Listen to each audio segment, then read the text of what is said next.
Also, as geoengineering.org has arguably documented, in the case of hurricanes like Hurricane Harvey, storms, again, are being steered by climate engineering operations. Search geoengineering.org Hurricane Harvey.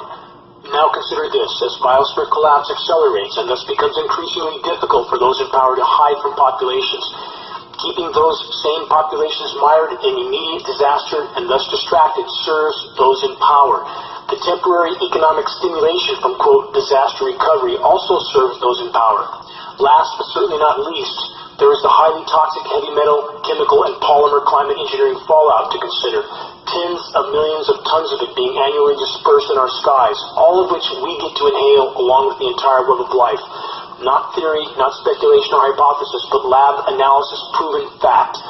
On that note, I wish again to answer a question about the climate engineering insanity that I get countless emails about. I've answered this question countless times, and I posted a link that answers this question near the top of the center column of the geoengineering.org homepage.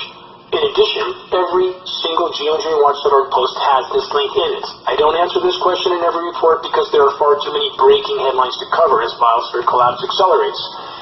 This question is typically sent to me in two parts. One, why would those in power want to, quote, destroy the world, end quote, and this quote, why would they, meaning those in power, do this to themselves?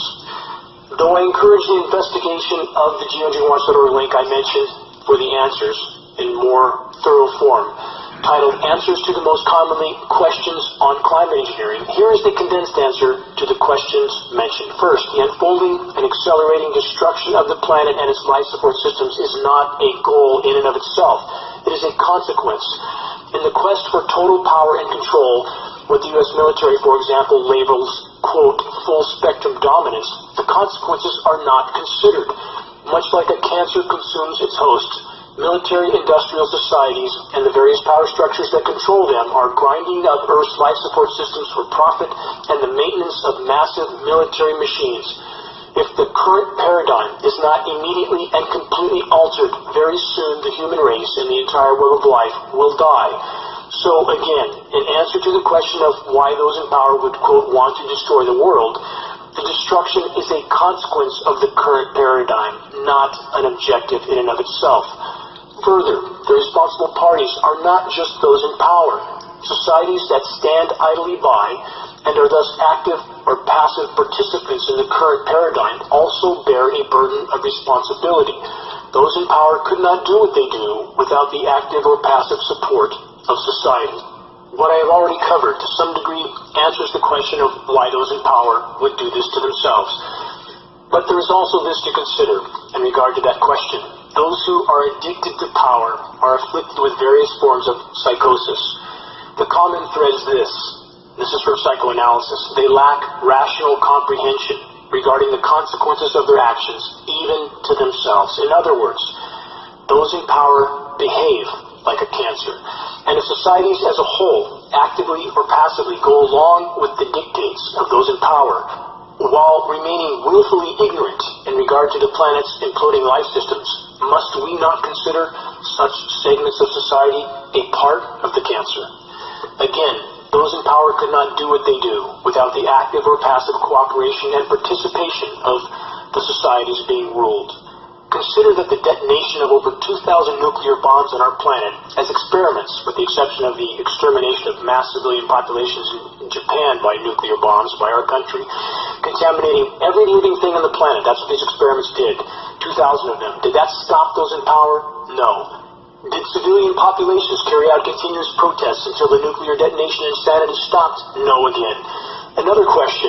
When will the halls of academia summon their courage to stand up and tell the whole truth, starting with a full acknowledgement and disclosure of the global climate engineering insanity?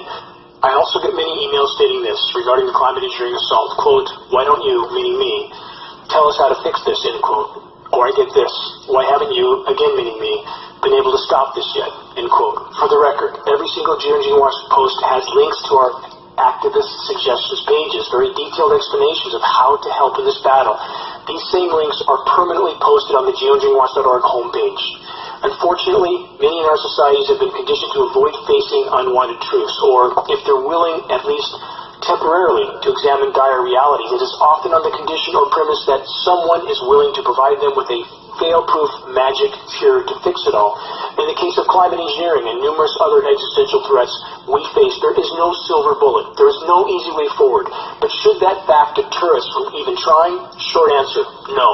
We must do our best to sound the alarm, to wake the masses. This is the first and most important leap we could make in the effort to alter the current suicidal trajectory of the human race. This battle cannot be waged without an army of the awakened. We cannot raise such a movement without all who are already awake doing their individual parts. We will sink or swim together. All are needed to do their parts now. Tomorrow is too late. Each of us has a part to play in this ongoing epic fight for the greater good. All is at stake. Make your voice heard, share credible data from a credible source, make every day count. Until next week, this is Dane Wiggington with geoengineeringwatch.org.